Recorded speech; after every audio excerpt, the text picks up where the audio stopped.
tuned into Inventive Q on Open Studios. My name is Sane, and today I have Ndahafa, who is the founder of Afrique Radiance Cosmetics and a newly certified life coach. How are you today, Ndahafa? I'm fine, thank you for inviting me. Yes, I'm actually so glad to have you on the show. I just want to get into it. Today's episode will just focus on your life coach endeavor, because I know you're newly certified as a life coach and you've also been an entrepreneur most of your life. So let's just start and go back to the roots. So what is it that you exercise in with regards to entrepreneurship? Wow, it's a journey. It's a journey, and it has to come in. It's a inner journey. Yeah. So it comes with urge, it comes with will, it's come with so many things. But you know, I had this just. I start with a dream, actually. It's a dream like everybody else does. You just have this dream that you want to become this and that. But then after the dream, what comes after? Then it comes... You want to make it into reality. Into reality. So by then I started taking action, like, okay, I've got this dream. How am I going to execute this dream? So let's put a face to it. What is this? What is this dream you speak of? Well, I always wanted to have my own brand, my own product. At the age of 19, after I finished my high school in Namibia, I'm actually from Namibia, I have immigrated to Germany, to Berlin, and that's where I went to study as a beautician, a skin therapist. So where I was dealing with, I learned how to do makeup application, skin cleansing, and manicure, pedicure, massage. So with that time frame for the 4 years, I was finding it difficult to get a makeup product that for was your skin tone. For my skin tone. Imagine you are in Europe and you are a black woman, and then you want this toner, you want this foundation that looks like chocolate, because everybody say you look like a chocolate. Yes. So and you're looking for your hue and you can't find it. I couldn't find it. So I'm like, how can I get a product? So I have to come up. So going back again, it's an in thing. I started talking to myself like, I want to come up. How can I come up with this to have my own product? I could say that's super ambitious to actually see that you can't find what you're looking for and have the thought to actually invent it. Yeah. And did that happen while you were still studying, or is this? Yeah, I had that thought of like, I have to come up with this, but I was still, you know, in between of, I was still studying the skin, because coming up, it's not just coming up with a product. You have to understand the skin. You have to understand what type of skin you want to do. It's a process. So at the same time, I had to understand the science of the skin, and then I also was doing a research like, well, in Germany everything is actually there, and I saw that I had such a less opportunity. There was kind of a limited opportunity for me to come up with a product. So I'm like, okay, now I'm done with my studies. Let me go back to my country and see if I can come up with this product there. Oh, so the production side of your product, you executed it back home? Back home. Post-study? Yes. Okay. So when I got home, there was this tribe in my country called Himba. They use this red thing in their face. Yeah, I've actually seen it online. Yeah, and then I'm like, what is that? Because I actually wanted to come up with my product, but I didn't know what. Yeah. Because it's a pigment. So they use a pigment that they use. So after doing a research, I'm like, yeah, that's the pigment. That's what I need. That's what I'm gonna use. You know. So then. And this is you working alone? Oh yeah, you know, I did a lot of research, and I was doing it at home. I was doing it in the kitchen, and then when I got up, like a prototype. Basically I got into a program in Namibia called product development, where we went on a mentorship program on product development. That's where I actually got my prototype. Oh, right. Yeah. And did that entail the packaging as well? Yeah, Let's have a look. we went through all these stages of stage one of development, packaging, the ingredients, and just coming up with a full product. Yes. Yeah, and after that, it's when I approached in a company in Johannesburg because I didn't have funds to actually come up with a lot of Like mass produced. mass produce. Yeah. So I approached a contract manufacturer in Joburg, Wow. and that's where it all started. That's where it all started. That's where it all started. And when was this? That was 2015. 2015, yeah. It was a process, and because in Namibia there was, in that time, there was actually nobody who was actually manufacturing their own products. So I had a challenge of finding a manufacturer. Just talking about the machines itself, it was just expensive. Do you think it was beneficial that you had the background of studying in Europe from that perspective specifically? A more developed country. Definitely. That was one of the positive side, the green light for me, you know. But it's not all about, like I say, it's not actually not all about just because I was in Europe. It's also about you as a person. Having stepped out of home. Yes, and also your mind, you know. It all comes at the end of the day. It's all about the way you think. Yes. It's everything start, like I say, it's a dream, but it's up to you. The mindset will drive it. will drive it. So my mind was always like, I was always feeding it with a lot of research, a lot of information, and it was so full like that. So I'm like, I need to give birth. So the key word would be feed. Feed. So you would really credit the information you've ingested to be what has really made your product manifest, or maybe your concept really. Yeah. So, like I say that nothing, even when let me give example to a pregnant woman, right? A pregnant woman, you know, you come into stages. Gestation phase. Stages, yes. So the doctor will tell you that for this child to properly grow, develop, you need to feed it. You need to feed, you need to eat vitamins. For each phase.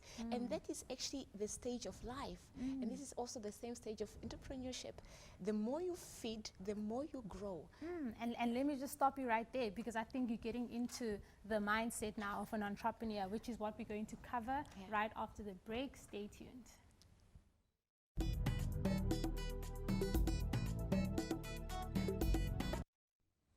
We're back on Inventive Q, and today we have Ndahafa, founder of Afrique Radiance Cosmetics. All right, so just before the break, we were getting into a conversation about the mindset of an entrepreneur.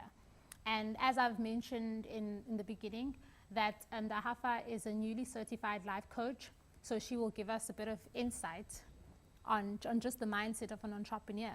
Okay, so Ndahafa, for you specifically, it seems like you've been working by yourself, because I don't hear you mention any partner or anyone, you know. And I think it's from your journey studying cosmetology. Is that the correct word? Yes. Yeah. Yes. And until now, so I think I could give you credit for how you've conceptualized on your own, your mindset. Obviously, it shows that you have a strong mindset to have executed all of this on your own. Yeah. So what were your processes?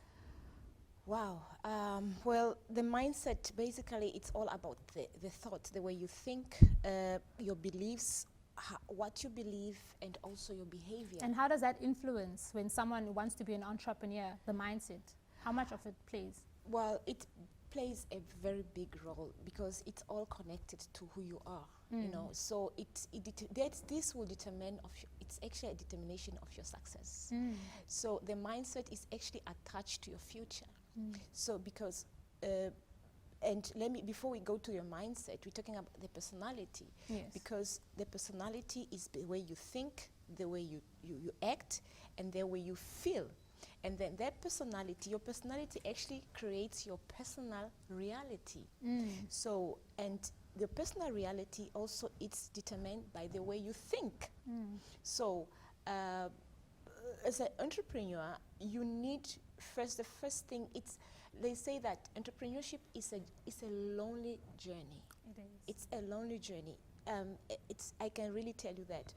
But everybody is talking about success. But before you just go into success, there are certain things that you need to have in mind.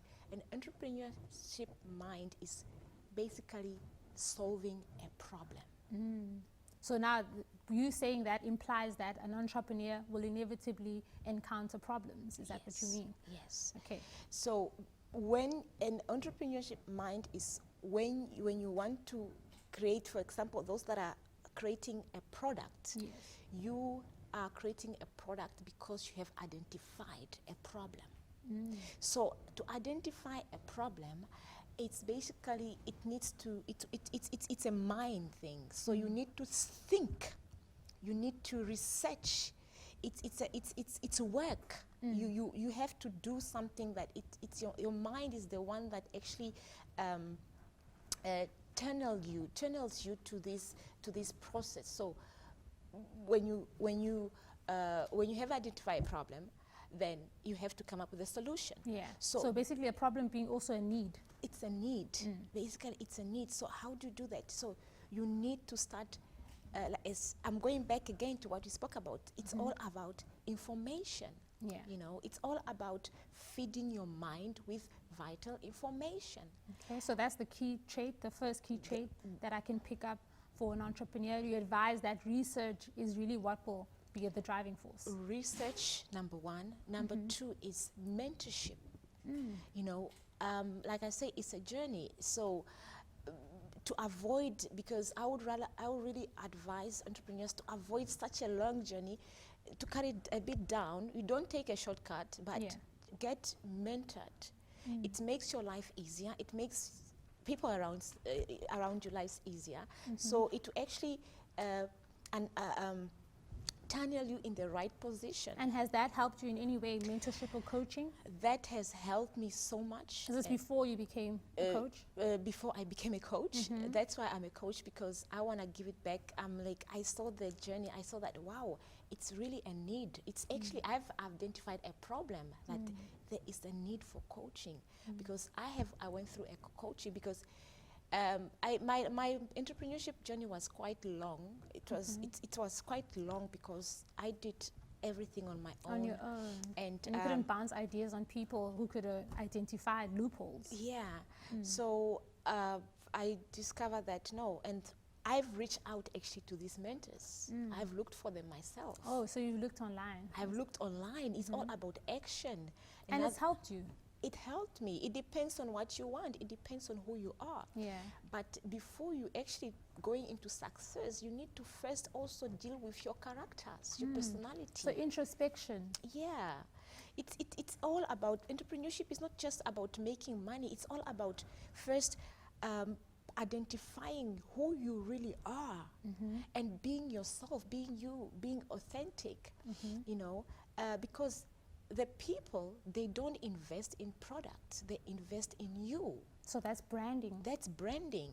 So it's all about, I can have my product right now, I can show you, I can have this, but a potential investor can be here right now.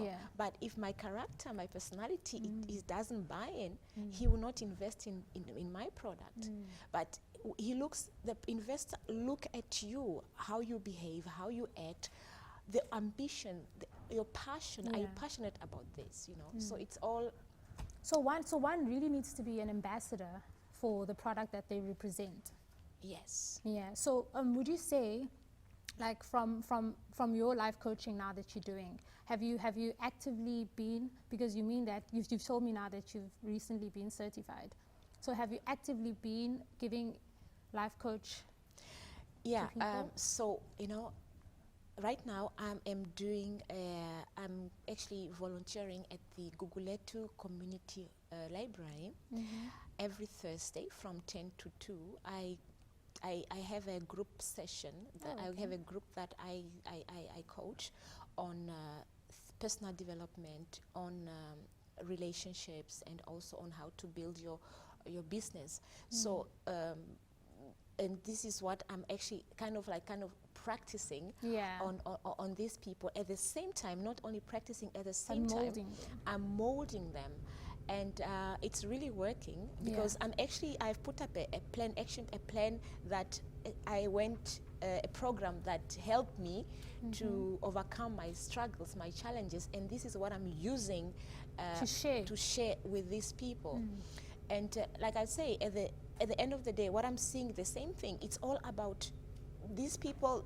They all have good business ideas, but I have discovered that it's all about their personality, their characters. They are going through identity crisis to discover while who still they trying are. to conceptualize. Yes. If you don't deal with your identity crisis, you will never succeed in business. So let's hold that thought right there. So right after the break, we're going to speak mostly about character and how to mold your character into an entrepreneur. And we're also going to speak about relationships and how they affect you as an entrepreneur. So stay tuned. We're back on Inventive Q with myself, Sane, and I'm still here with Ndahafa of Afrique Radiance Cosmetics. Okay, so just before the break, you were just breaking down the importance of someone's character to be a sustainable entrepreneur. All right, so I want to focus mainly on how you execute this training. Is it a program that you curate yourself, or do you have some guidelines that you set up, and how do people get involved? Well, like I said, it's a program that I have come up with myself because I always go back to myself as Ndahafa, what helped me, how everything helped me. So I want to use the same program system with these people because this is what I know. I don't want to, I like to be myself, 100. and I don't want to use someone else's program that's what they did, but I want to teach something that I know that it works, and it really worked because it worked with me. I'm here today because that program, that process has worked with me, so I want to use it on other people. So and I know it's working. Actually, it's really working. And I'm really mostly interested, and not necessarily in the business mentorship, but I'm really interested in how you zoomed into like interpersonal skills. And I think it's something that people tend to neglect because now they have this great concept. They forget that it's not enough to be a good conceptualizer, but also you as a person, in order to sustain the brand, you'd have to have specific attributes. So now that you are in group sessions, everyone is obviously different. So how are you able to be effective in a group setup? Okay, so what I do is I start with just an overall program, and then within that, then after the session program, the whole workshop, let me say the workshop, I then get them on one-on-one each, just to identify, then I have set up some questions just to find out, just to go deep. So that they can know themselves. They can know themselves, I ask them questions just to understand who they really are, and then where can I help them? I actually want to identify a problem of the individual, each of them, so that because these are the people who are in different industries, they're with different businesses. So there is a whole of program that we do together, but at the end of the day, I want each and everybody to be helped according to their specific needs, and not necessarily needs, but personality as well. So, for example, I have this old man. Our oldest person there is 65 years old, and he is running like kind of like a business there. And then I have identified that he's actually making money, but he needs to be. He cannot manage his finances. So now we are working on teaching him on how to manage his finances. So we want to identify, like I say, at the end of the day, it's a problem that you identify, and then we want to provide a solution. Yes, so this is what I actually do. The result, it's all about we want to see a result. And now I'm just going to get into the relationships, because I mean no one can really execute something fully or let it expand farther if they are doing it alone. So that'll mean that people are always forced into relationships, whether it's business relationships or just like partnerships for a short period. So how do relationships affect an entrepreneur, and how does one choose a healthy relationship?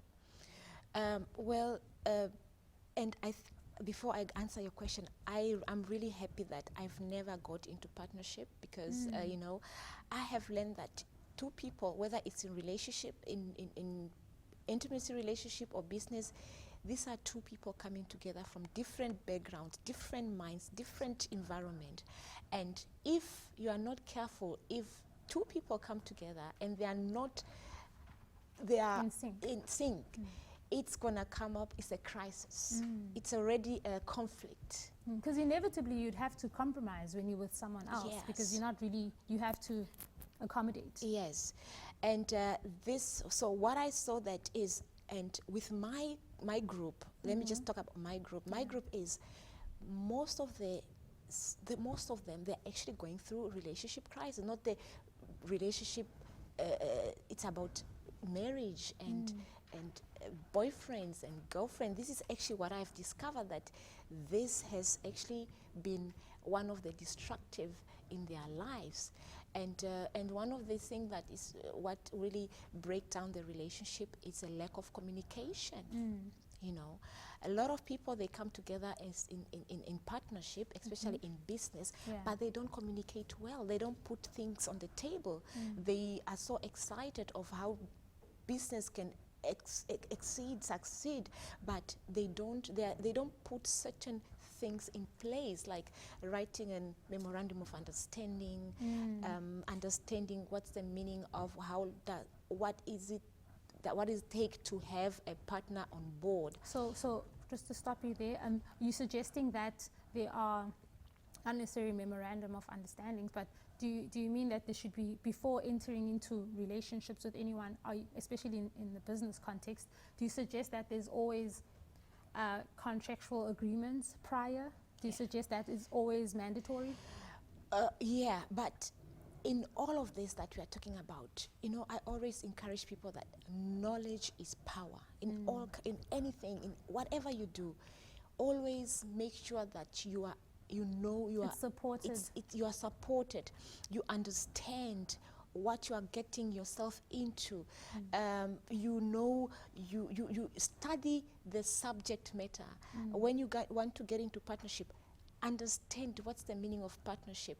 That's why mentorship, that's why trainings are there. I would rather say it's always important that get information about anything that you want to take action in, you know. So in that case, I would say that before you even go into memorandum of understanding, go to someone who has experience, background checks, and it's like, just say, you know what, be informed. I want to get into this. What do you think? Can you advise me?